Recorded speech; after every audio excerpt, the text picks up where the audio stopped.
Intereconomía, 30 años contigo.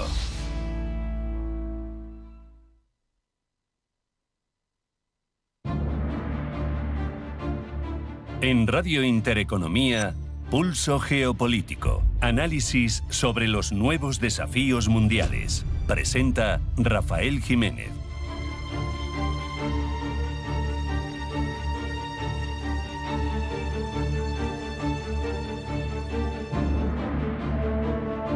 Bienvenidos al Pulso Geopolítico de Intereconomía, un espacio en el que relacionamos hoy la savia que nutre la mala hierba del terrorismo yihadista con precisamente la respuesta de Israel a los intentos de ese yihadismo de terminar con ellos cuando se cumple, en la semana en la que se cumple el primer aniversario del 7 de octubre. Y es que el dinero que financia el terrorismo es la arista más compleja de las investigaciones de las autoridades, de policías, de jueces, de ejércitos dedicados a la lucha contra el yihadismo. Al tráfico de drogas, al tráfico de armas se unen también los fraudes virtuales, los bancos digitales, las criptomonedas, todo tipo de actividades delictivas, además de tradiciones islámicas como la hawala, o además también de los apoyos de gobiernos de países que juegan a dos bandas, que tienen relaciones con Occidente, pero que en paralelo son los principales financiadores de estos grupos extremistas.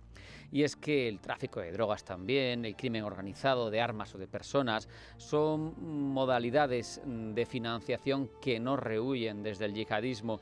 Además, incluso el apoyo social de ciertos sectores de la población a los grupos terroristas, las distintas actividades delictivas, tienen que ser monitorizadas, desentrañadas desde las autoridades sin dejar pasar la importancia para cualquier grupo de desestabilización de un país, para cualquier grupo terrorista de las actividades financieras. No hay más que recordar como el principio del fin de la banda asesina ETA fue el ahogo de sus fuentes de financiación, que fue algo innovador en su momento.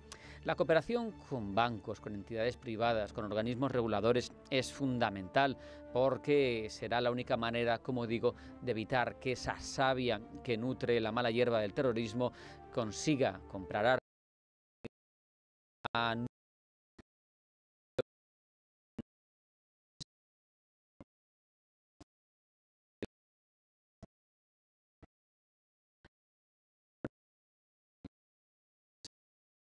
habían desplazado hasta Moscú para gastar 10 millones de dólares en armamento ruso e intentar así desestabilizar todavía más Oriente Próximo.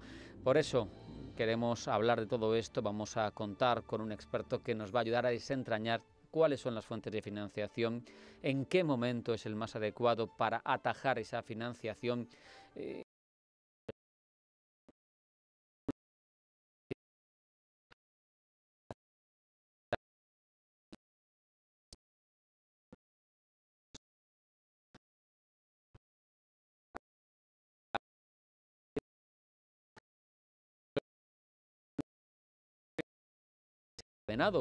Toda la situación que ahora vivimos en Oriente Próximo, nos hemos querido parar a analizar la situación del conflicto desde la mirada externa. Ya lo hicimos en su momento, la zona, en Líbano, con la FINUL, todo lo geoestratégico, todo lo militar, una visión, vamos a decir, cenital, desde fuera de qué estaba pasando. Pero nos quedaba coja la situación, después de haber hablado además con el embajador de Palestina en España, porque nos falta la del interior de la población israelí, la de aquellos que sufrieron el trauma del 7 de octubre, esa brecha de seguridad que terminó llevándose también niños, mujeres, civiles, en unos casos el asesinato y la muerte y en otros al secuestro, muchos de ellos todavía en marcha.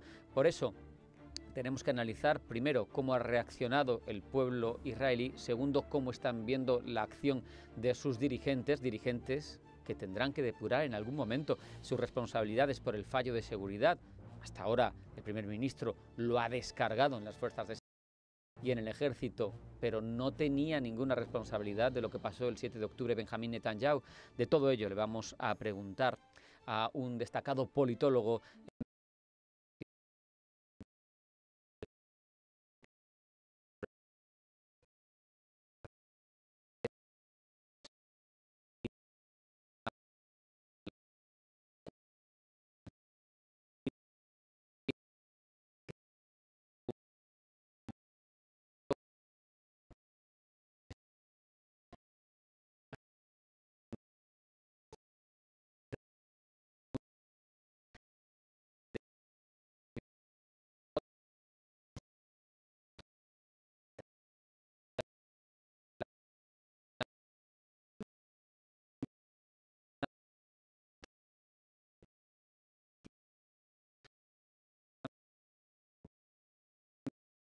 detrás del ELN podría generar hasta 175.000 millones de dólares en daños.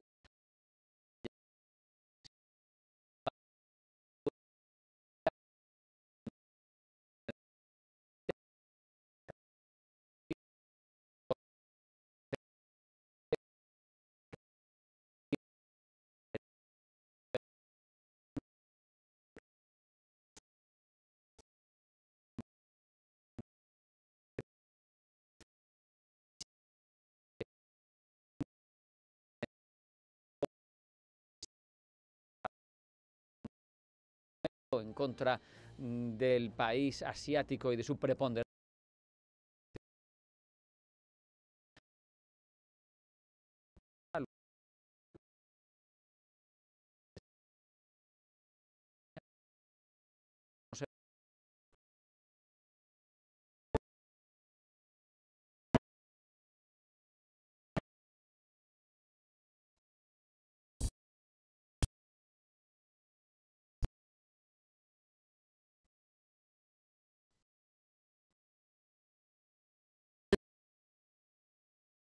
Alquila de la Comunidad de Madrid.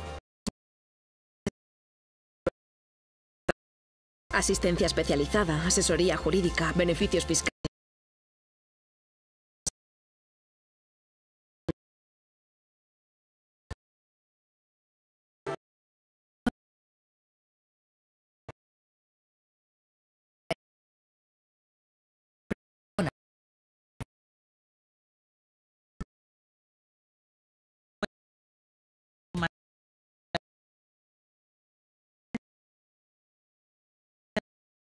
Las variaciones de los precios de las acciones, sino también el impacto de la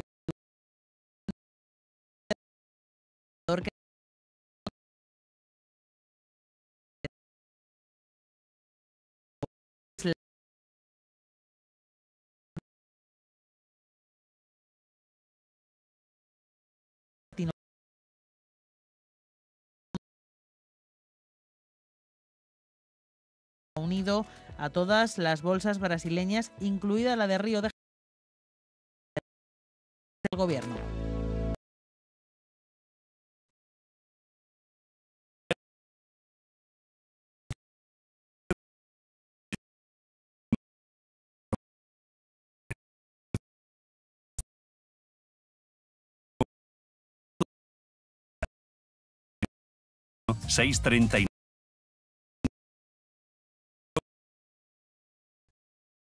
La soberana Isabel II. Encuéntrame saliendo del palacio.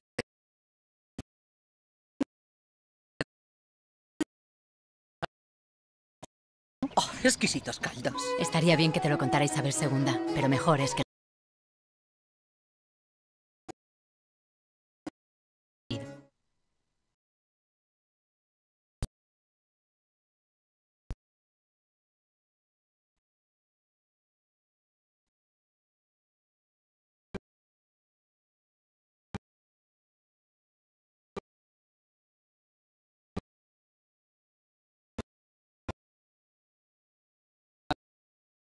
A desarrollar todas las noticias internacionales que han llegado hasta nuestra redacción. Lo hace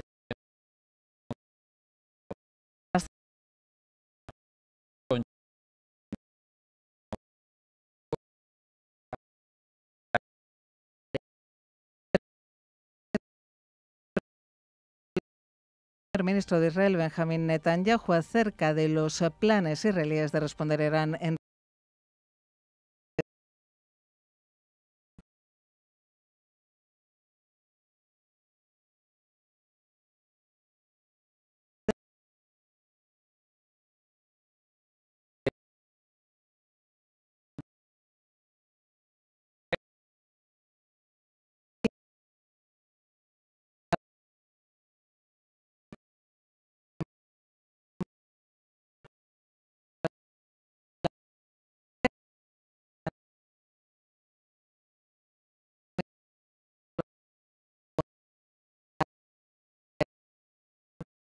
similar al que vemos en Gaza. El ejército de Israel ya ha operado el sur del Líbano.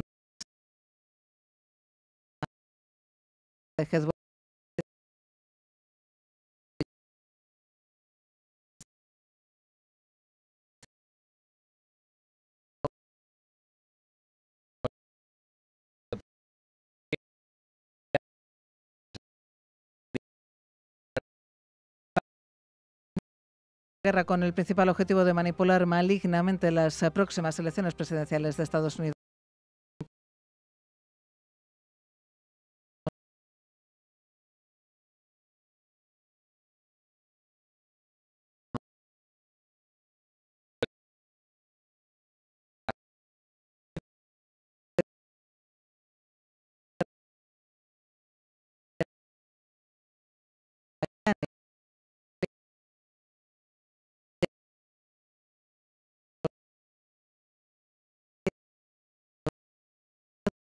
Estamos en Estados Unidos porque allí continúa la campaña para las elecciones.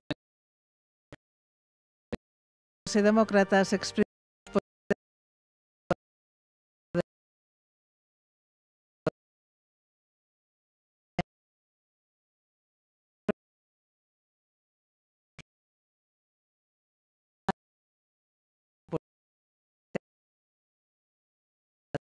por su parte dar un mitin en Tucson, en Arizona. Nos volvemos hasta Europa.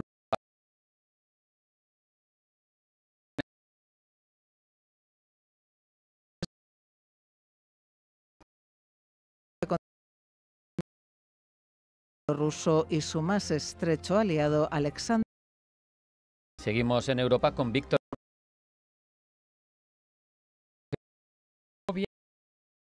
El Parlamento Europeo desde julio hasta diciembre de este año ya ha dedicado buena parte de su discurso a que la Unión Europea apoye de manera significativa a los países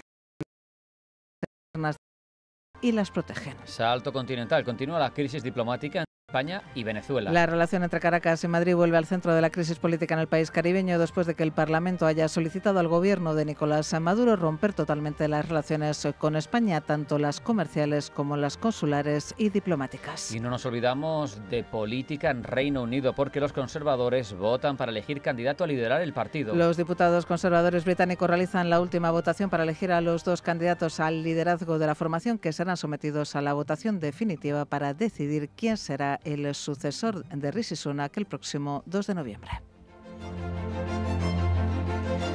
Ahora vamos, después de ese primer vistazo en forma breve, en forma de titulares a la actualidad internacional, a desgranarlo más en profundidad, Blanca. Y comenzamos mirando a Estados Unidos. El huracán Milton se ha intensificado en aguas del Golfo de México y tras alcanzar de nuevo la categoría 5 se aproxima a la costa oeste de Florida, donde miles de personas han comenzado la evacuación.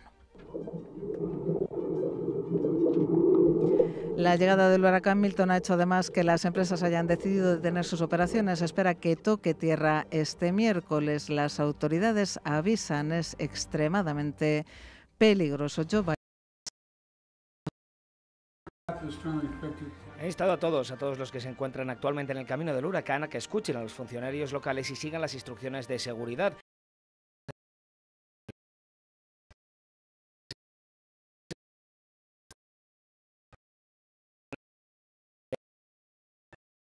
Deberíais haber evacuado, es una cuestión de vida o muerte y no exageración, es una cuestión de Las previsiones del Centro Nacional de Huracanes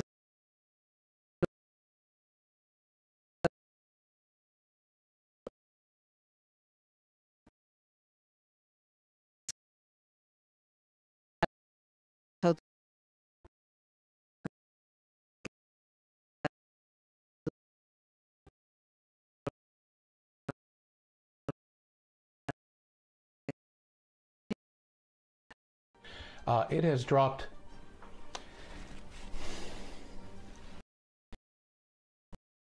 50 millibars in 10 hours. ha bajado.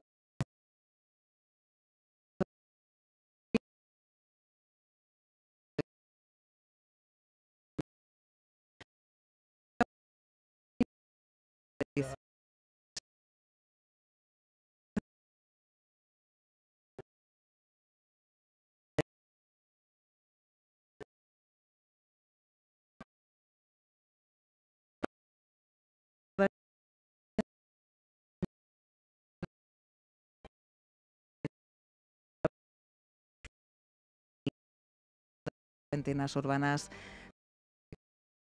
donde las inundaciones costeras y terrestres se combinan. El huracán Milton ahora y hace unos días el Helene han irrumpido de lleno en la campaña electoral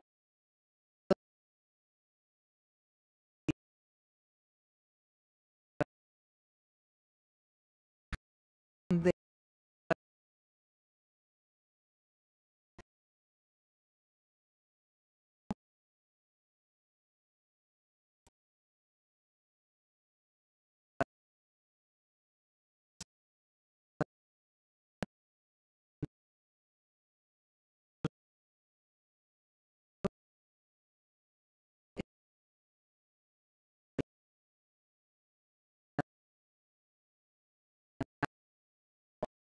la Casa Blanca no ha indicado cuándo Biden prometió ir a África durante su mandato, que termina, recordemos, en enero. No se ha cancelado la llamada que mantendrá esta tarde con el plan.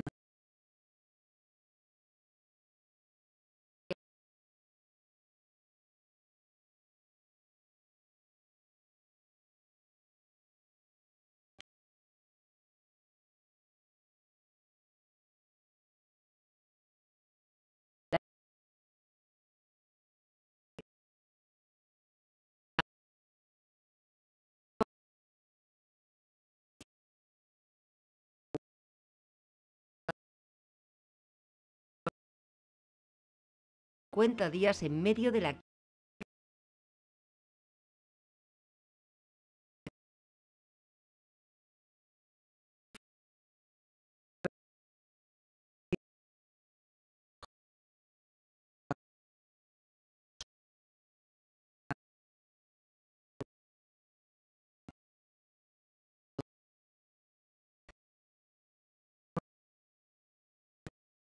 Para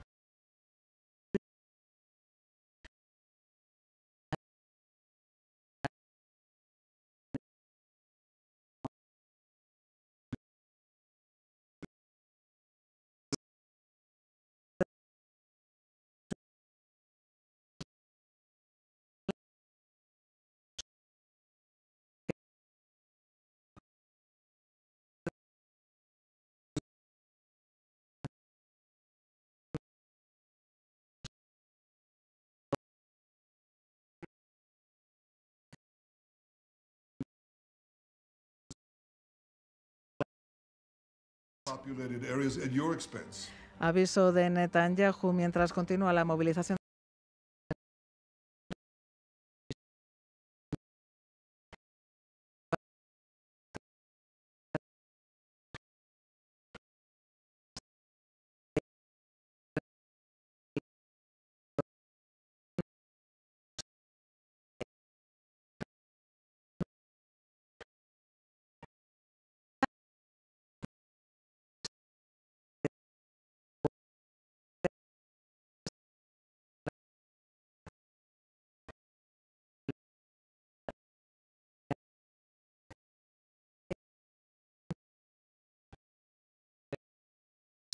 Del gobierno chino aseguran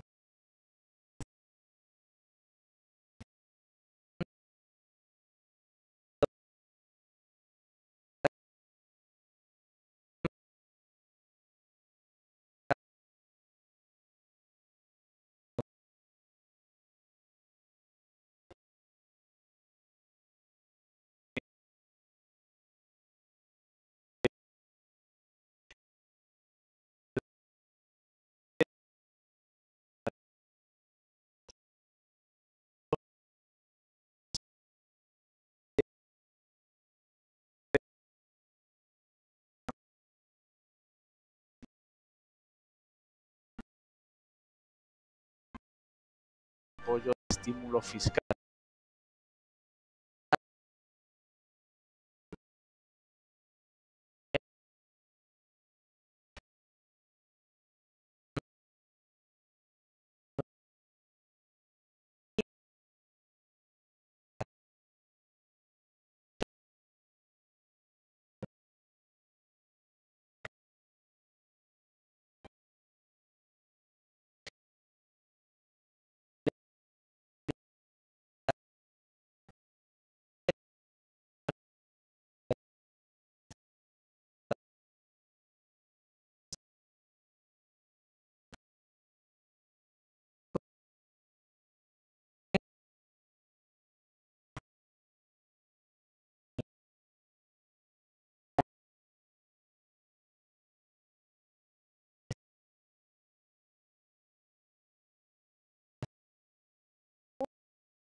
la abolición de la monarquía española.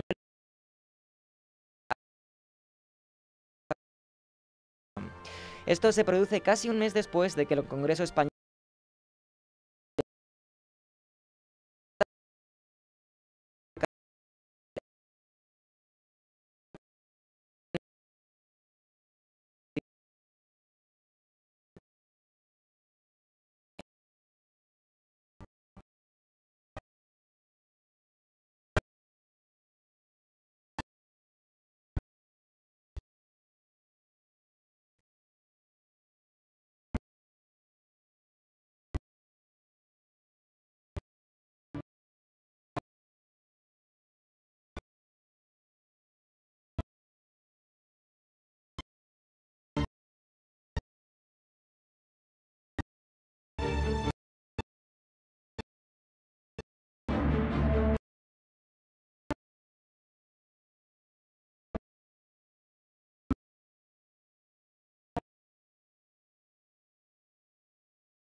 comentaban cerca de la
ese ataque con misiles de Irán, generando preocupación por la posibilidad de que afecte a la cooperación con Washington.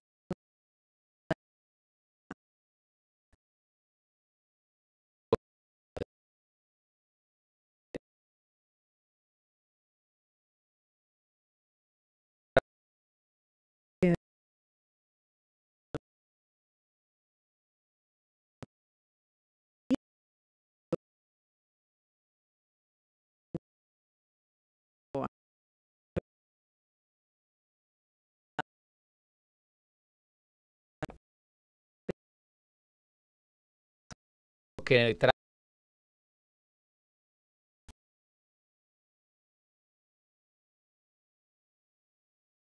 los responsables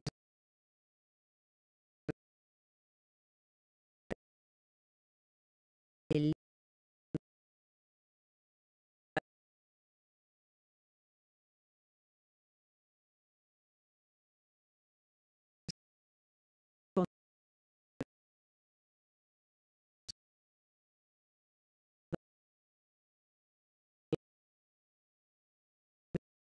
en medio de temores de una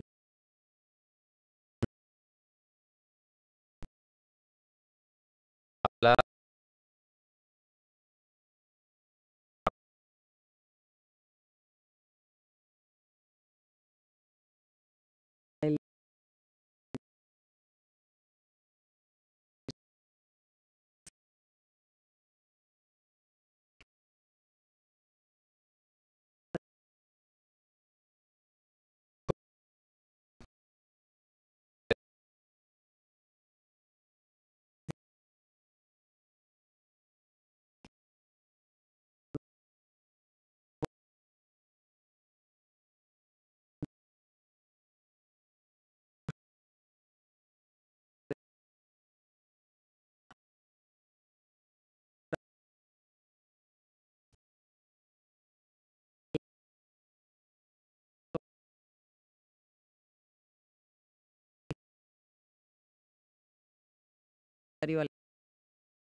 Militares de la OTAN insisten en la necesidad de reforzar las capacidades de defensa.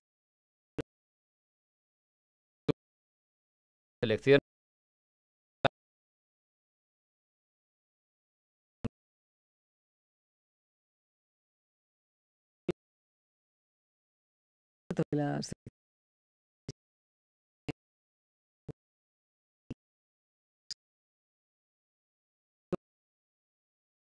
Europea y también para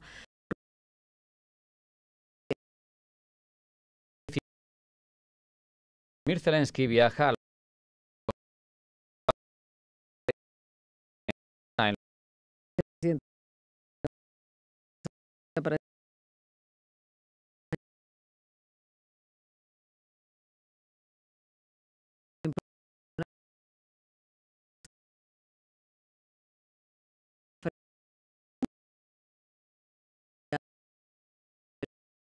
ministros de Exteriores de 12 países.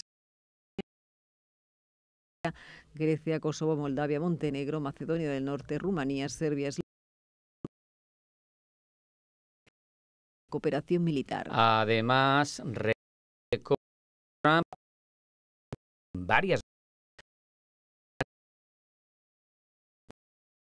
Donald Trump tuvo hasta 7 conversaciones con Vladimir Putin tras dejar la Casa Blanca, según esas informaciones que plantean nuevas preguntas sobre la relación del expresidente estadounidense con el líder ruso. Son declaraciones, como decimos, recogidas en ese próximo libro del veterano periodista del Washington Post.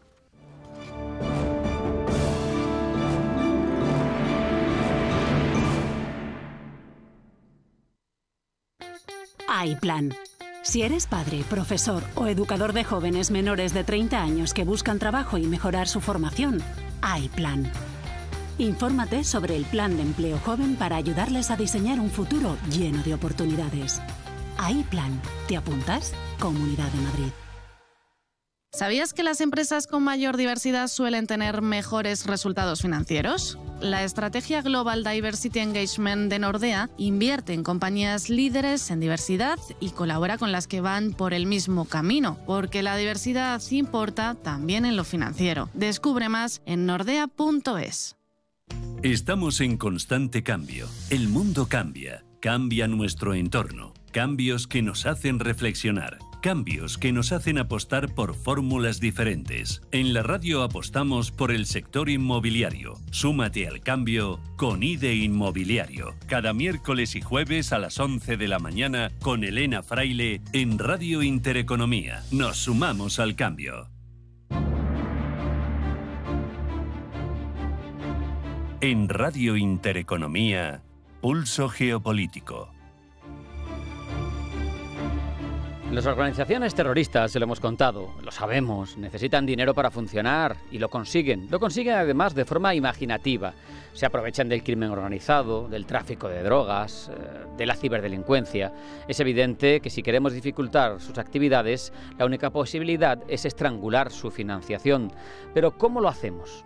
Se lo preguntamos a Fernando Pinto Cebrián, coronel de Infantería en la Reserva y exmiembro del CNI. Fernando, bienvenido, buenas tardes. Buenas tardes. Fernando, parece que una de las mejores estrategias para neutralizar una organización terrorista es afectar o reducir drásticamente su financiación, sus recursos económicos.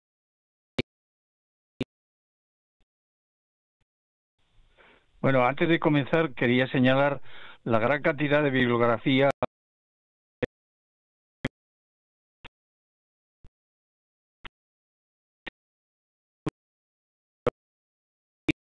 Has dicho que la actividad terrorista está en constante cambio, con imaginación, haciendo su combate ante la falta de información e inteligencia bien actualizada, y esto hace que dicho combate sea complejo y difícil.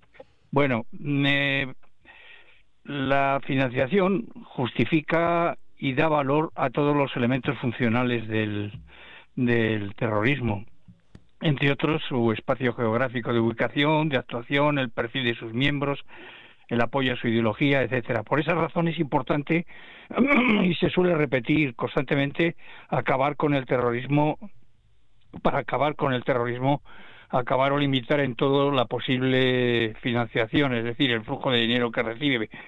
Pero no solo, hay que tener en cuenta también la acción operativa y la acción psicológica para hacer comprender a la gente que no hay que pagarles. Claro. Una financiación que en el caso del viejo terrorismo, pues aparte de secuestros, robos y tal como recibían dineros, pues también de forma similar lo hace el terrorismo yihadista, solo que este lo hace en una geografía más global, una geografía internacional, empleando dinero para captación de reclutamientos, entrenamientos, coberturas, vigilancia. Bueno, en concreto, en el caso del terrorismo yihadista hemos de conocer su organización a la perfección, todo lo que podamos, porque si no, no vamos a saber qué tipo de actividades hace. Claro. El mejor de los momentos, pues vamos a ver. En todo terrorismo hay unas fases de financiación que son la captación o recaudación de los recursos, el almacenamiento de estos, el traslado o la transferencia de los mismos y el empleo o uso como tales. Entonces, los mejores momentos son durante la captación y el traslado de la transferencia de fondo antes de su empleo en la acción. Fernando, te quería preguntar también, porque he leído, no sé si está actualizado o no, pero he leído que el terrorismo yihadista en concreto se caracteriza por utilizar un método de financiación tradicional islámico denominado hawala. ¿Es así? Sí, emplean bueno, luego hablaremos de las fuentes, pero una de ellas, de las formas, es la hawala. La hawala se basa en la confianza mutua, que con un mínimo de 2 operadores, puede haber muchos más, con correos personales, y lo que desarrolla es una compensación de deudas a través de red de locutorios, de carnicerías, de tiendas de alimentación, de bazares, y también efectúan regalos con manipulación de facturas, aplicación de seguros de vida, etcétera. Al lado de esta hawala, lo que hay también es las donaciones privadas obligatorias. Hablamos de la limosna, que es uno de los pilares del Islam, el zakat, y también hay donaciones voluntarias, como el infaq o el sadaquak, que son provenientes de cualquier tipo, de cualquier país. Claro. No pueden emplear el sistema financiero camuflando el dinero, o bien lo hacen ocultándolo, camuflándolo de cualquier otra manera. Pero sí, la hawala está ahí. Háblanos de esos otros procedimientos de financiación que tiene el terrorismo yihadista, Fernando.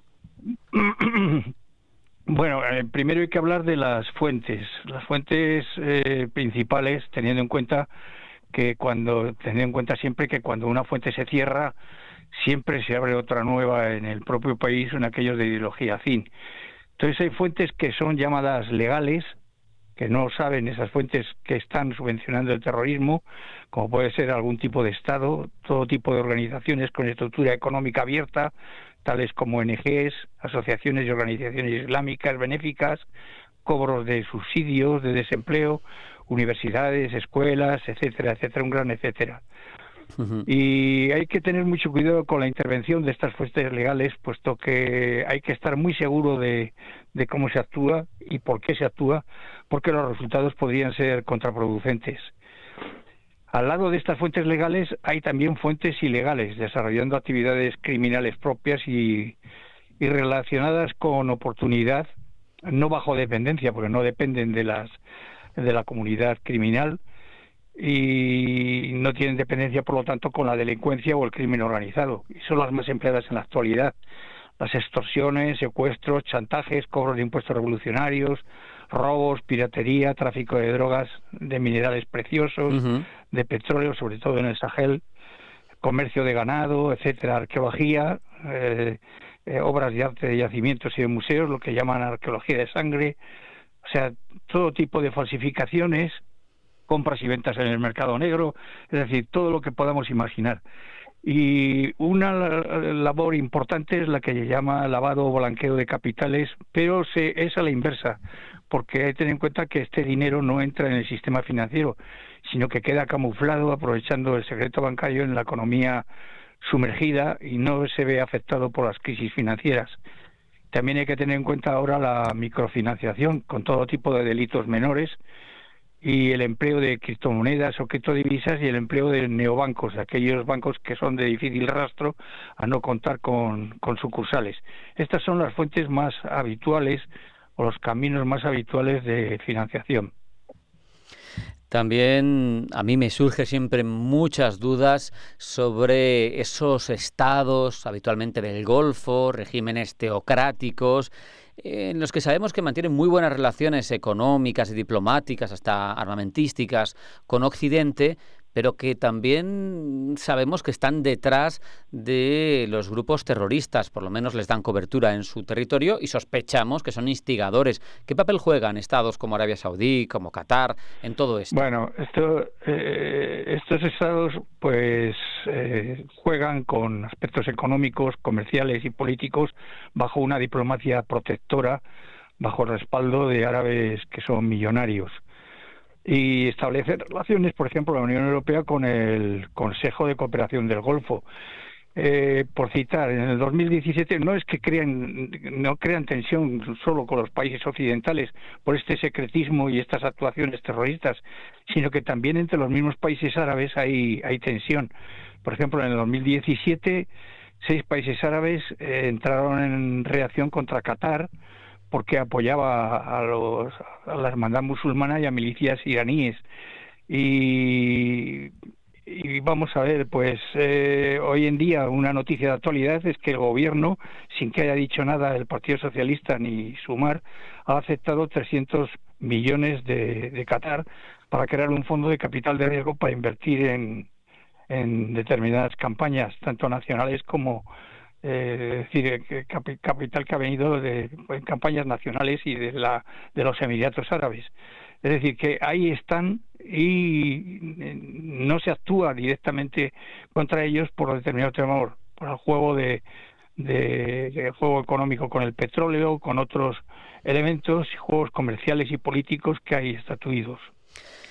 Fernando, es importante para que esta lucha, para que este deseo de estrangular la financiación terrorista sea exitoso, ¿es importante la cooperación internacional? Bueno, sabemos que para bloquear a esta gente es necesario primero prevenir, luego detectar, perseguir, sancionar, por ejemplo, con la congelación de bienes, evitando su autosuficiencia, que es lo que buscan. Y para ello sí es necesaria la colaboración institucional de la comunidad internacional, porque el terrorismo yihadista es global, es internacional, y esa colaboración se hace cada día más importante.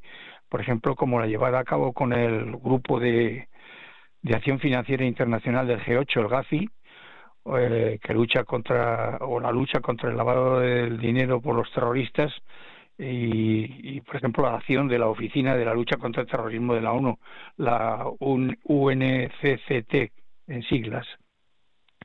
Y sí, es muy necesaria esa cooperación internacional porque el terrorismo, ya hemos visto su aspecto, el terrorismo yihadista es su aspecto internacional. Fernando, estamos hablando de cómo se puede luchar contra este fenómeno tan extendido, lamentablemente. ¿Qué balance haces tú? ¿Qué resultados está dando el esfuerzo de lucha contra la financiación del terrorismo? Pues si nos fijamos en el Sahel, con 21 grupos terroristas, algunos ligados a Al-Qaeda y otros ligados al Estado Islámico, que se ha venido a llamar el Sahel el epicentro del terrorismo internacional, con peligro para Europa y el resto de países occidentales, pues el resultado del esfuerzo que se está realizando no es del todo destacable y a veces se desenfoca en la lucha contra estas, pues se desenfoca por la generalización de las actividades de los diferentes grupos existentes en el entramado económico internacional. Y esto es lo que lleva a grandes dificultades para su desmantelamiento. Es decir, en el Sahel, por ejemplo, hay que estudiar país por país, hay que ver cuáles son sus vulnerabilidades poder actuar contra ellas, limitándolas o haciéndolas desaparecer para que los yihadistas no se aprovechen de ellas. Y eso es algo bastante complejo, porque son países que están en una situación de estados casi fallidos o fallidos, con hambres, con enfermedades, con problemas climatológicos muy graves, que hacen que el terrorismo yihadista se pueda implantar con bastante facilidad. Entonces, el resultado global no es un resultado destacable. O sea que tenemos mucho trabajo pendiente, ¿verdad? Sigue pendiente porque, como vemos, o sea, se escribe mucho, se habla mucho de los modos, métodos, procedimientos, tanto de unos como de otros, o sea, del terrorismo yihadista como de aquellos que luchan contra él, pero aparte de todo lo que se escribe y de las opiniones y de los análisis, el terrorismo sigue, es decir, ahí está, no hay manera de quitárselo de encima, por las razones que he dicho, es decir, que se aprovechan de cualquier vulnerabilidad que se pueda tener para extenderse, expandirse y continuar. ¿Hay estrategias óptimas para combatir esta financiación? Pues sí, pero hay que combinarlas. Es decir, no se debe actuar solo sobre las cuestiones económicas, sino que hay más elementos estructurales sobre los que hay que actuar, en los que importa la economía. Y luego hay que tener muy en cuenta el aspecto operativo policial, es decir, no hay que frenarlo, no hay que como diría, darle fuerza. Y luego el frente psicológico, que no se suele citar, que es realmente necesario para que las ideologías terroristas no caminen y para que se pueda evitar pues la financiación y todo lo que ello conlleva. Claro, me consta, Fernando. Hay que seguir, perdón, sigue. Siempre hay que seguir 26, unos grupos de indicadores de alerta en cada país que nos hacen ver que el terrorismo se está moviendo en el nivel económico. Sí. Transferencias, capitales acumulados, negocios irregulares, es decir, todos estos puntos. Clave. Fernando Pinto Cebrián, coronel en la Reserva, ex-CNI, muchísimas gracias por compartir tu expertise con nosotros y hacernos entender lo clave que es estrangular la financiación para acabar con ese terrorismo yihadista. Muchas gracias, un abrazo, hasta la próxima. Gracias a vosotros.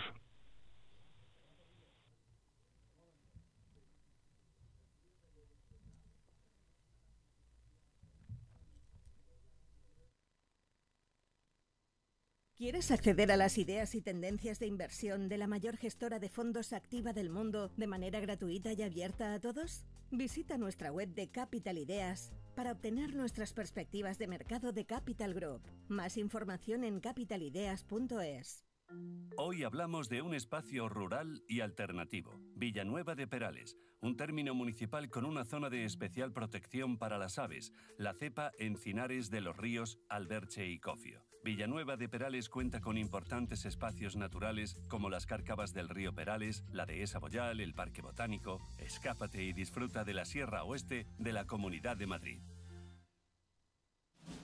Si te gusta el séptimo arte, Vivir de Cine es tu programa. Dirigido y producido desde Hollywood por José Ignacio Cuenca y presentado por María Ayer.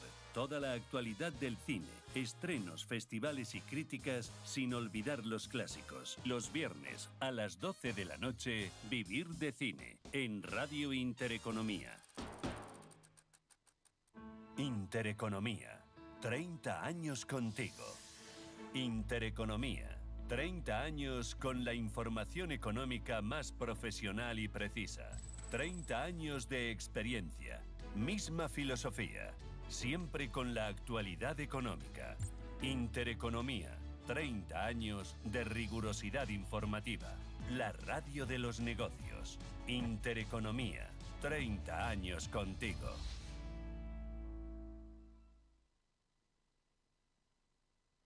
Toda la actualidad, información y análisis en tiempo real sobre banca, empresas, finanzas personales, bolsa, gestoras y fondos de inversión en intereconomía.com. Con la opinión de los mejores expertos del mundo económico, empresarial y bursátil. Toda la programación en directo y con la posibilidad de escuchar en cualquier instante los mejores momentos de la emisora española líder en información económica. Sigue bien informado en intereconomía.com. Hola, soy Susana Criado y presento Capital Intereconomía en Radio Intereconomía. Analizamos la actualidad económica con rigor y profesionalidad. Di que nos escuchas.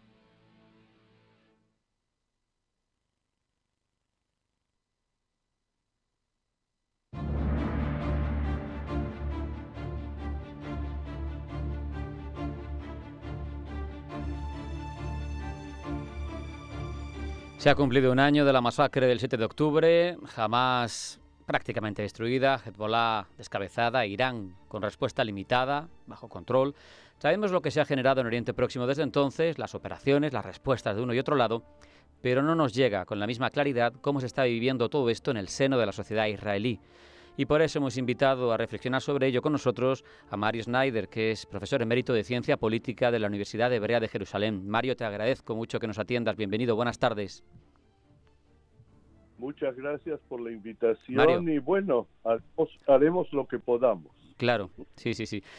Mario, como digo, un año después del 7 de octubre, ¿cómo se vive en Israel ahora mismo?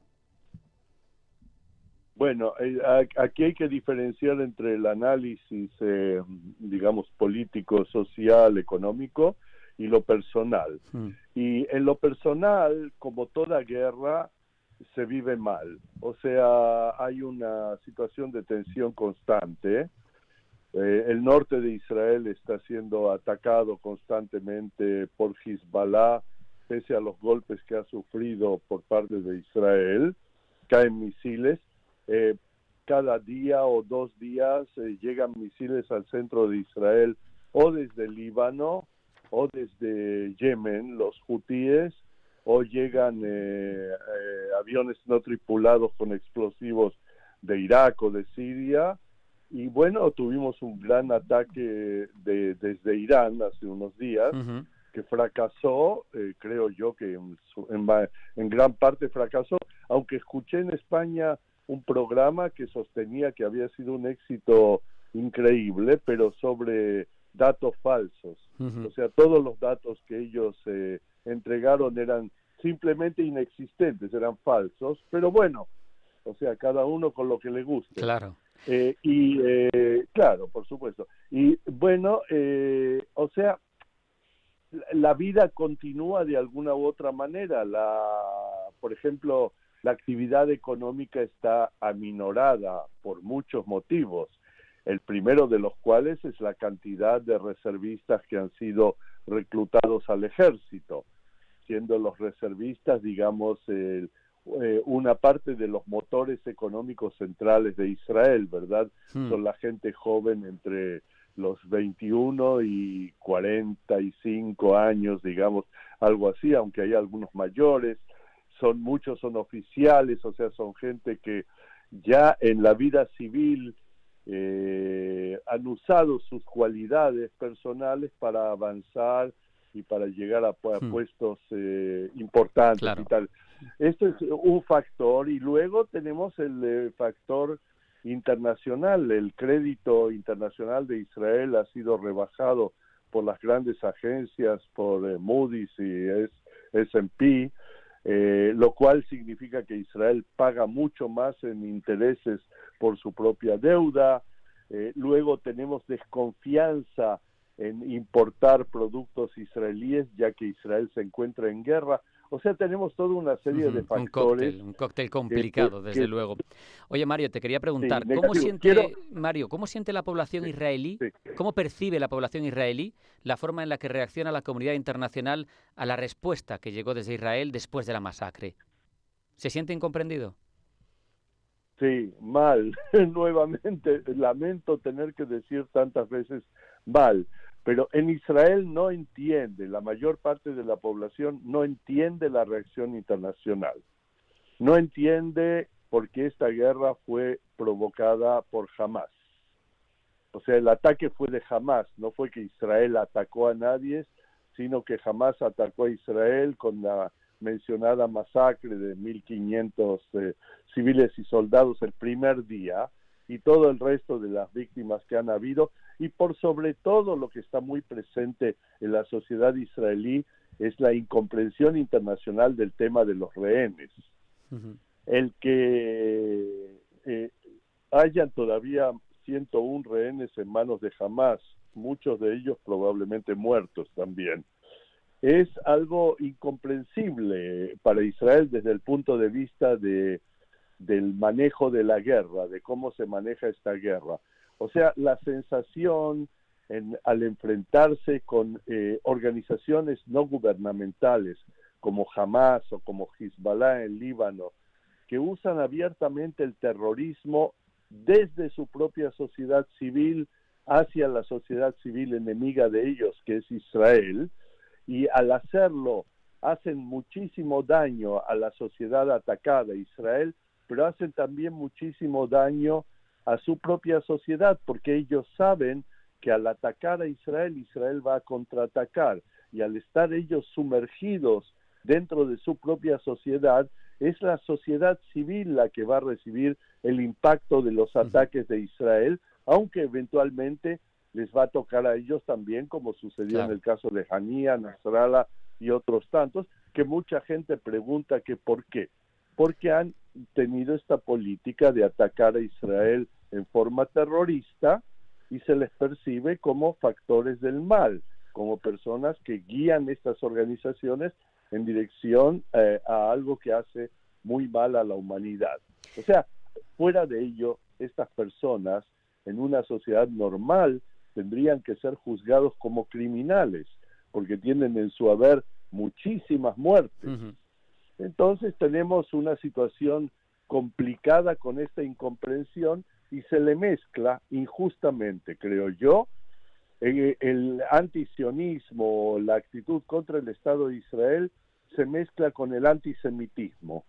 Y entonces, al mezclar estas dos categorías, que en mi opinión son categorías distintas, o sea, desde el punto de vista conceptual, antisemitismo es una cosa y estar contra las políticas del Estado de Israel o contra la existencia del Estado de Israel es otra cosa. Entonces, al hacer esta mezcla, es mayor aún la incomprensión también dentro de la sociedad israelí. ¿Por qué nos miran tan mal, diría todo ciudadano israelí, si lo único que intentamos hacer es defendernos? Claro, es sobrevivir. Supongo, Mario, que también genera mucha perplejidad que en las reacciones internacionales, la izquierda moderna europea, la que cristaliza en ella misma todo lo que odia al islamismo radical, la homosexualidad, el feminismo, es justo la que más defiende a los grupos terroristas con sentadas y con manifestaciones públicas. Supongo que eso es incomprensible desde allí. Absolutamente, y debo decir que yo soy profesor ya retirado de ciencia política, o sea, tendría que comprender cómo este fenómeno funciona, pero digo sinceramente que me es muy difícil entenderlo. Inclusive siempre de manera jocosa digo, bueno, todos estos nuevos izquierdistas que apoyan al extremismo islámico de carácter no solo terrorista, sino con símbolos de barbarie, ¿no? Como lo que sucedió durante la masacre del 7 de octubre, las violaciones, decapitaciones, quemar gente viva dentro de casas, etcétera, etcétera, y hacerlo a propósito, o sea, hacerlo para lograr un fin que es aterrorizar a la sociedad de Israel. Entonces, yo diría que para todos estos izquierdistas de una nueva generación, que no son como los que yo conocí en mi juventud, el único remedio sería llevarlos a vivir, no en una época de guerra, sino en una época normal, por un poco tiempo, 1 o 2 semanas, a Irán, al Estado iraniano, islámico extremista chiita, a convivir con Hezbollah en Líbano, o a convivir con Hamas y Jihad Islami en Gaza. Entonces se darían cuenta que ejecutan homosexuales, que el rol de la mujer es impensable para la sociedad occidental y que todo se maneja en forma absolutamente dictatorial y terrorista, o sea, con castigo físico inmediato para todo lo que no vaya bien. Entonces, creo que eso curaría de espanto, como se dice en chileno. Pero eso no es algo que se va a hacer. O sea, es muy fácil apoyar a un movimiento como Hamas desde lejos cuando no tienes nada que ver con él. Claro. Y la realidad de Hamas es una realidad durísima contra su propia población y las intenciones de Hamas con respecto a todo el mundo, ¿verdad? Sí. Mario, se nos está acabando el tiempo, lamentablemente. Quiero que en 30 segundos, es difícil, en un minuto, hagas una reflexión, porque otro asunto sobre el que te quería preguntar es sobre el papel del primer ministro, sobre su responsabilidad antes del 7 de octubre, sobre cómo está gestionando todo y sobre si hay posibilidad de un plan político, porque la guerra la va a ganar, o la está ganando y parece que la va a ganar, pero ¿y después qué, no? Un minuto, por favor, Mario. Sí, bueno, mal, nuevamente, perdóname que diga mal, pero está claro que cuando se normalice un poco la situación va a haber una comisión investigadora oficial que va a poner los puntos sobre las IES, sobre las responsabilidades de Benjamín Netanyahu como primer ministro de Israel y toda la gente que está en su gobierno alrededor de él. Un plan político sí, tiene que haber aquí sí mucha intervención internacional para que se presente algo realizable, y tienen que haber elecciones en Israel para cambiar la coalición de gobierno, porque la coalición actual contiene elementos de ultraderecha nacionalista religiosa que no ven para nada ninguna posibilidad de negociar con la parte palestina, y el problema palestino es una parte esencial de todos los problemas del Medio Oriente que debe ser resuelto. Me parece un privilegio poder haber contado contigo, Mario, y con tu testimonio. Tenemos que hacerlo en otra ocasión futura, sin duda, porque se nos quedan muchas cosas en el tintero. Mario Schneider, profesor emérito de Ciencia Política en la Universidad Hebrea de Jerusalén. Ha sido un placer verdaderamente hablar contigo. Un abrazo, hasta la próxima, mucha suerte. Muchas gracias y nos veremos o nos escucharemos. Y hasta aquí llega esta edición de Pulso Geopolítico, en la que hemos hablado de yihadismo, de su financiación y de cómo ve la sociedad israelí todo este conflicto y cómo se está gestionando. Sean felices y mañana más. Hasta mañana.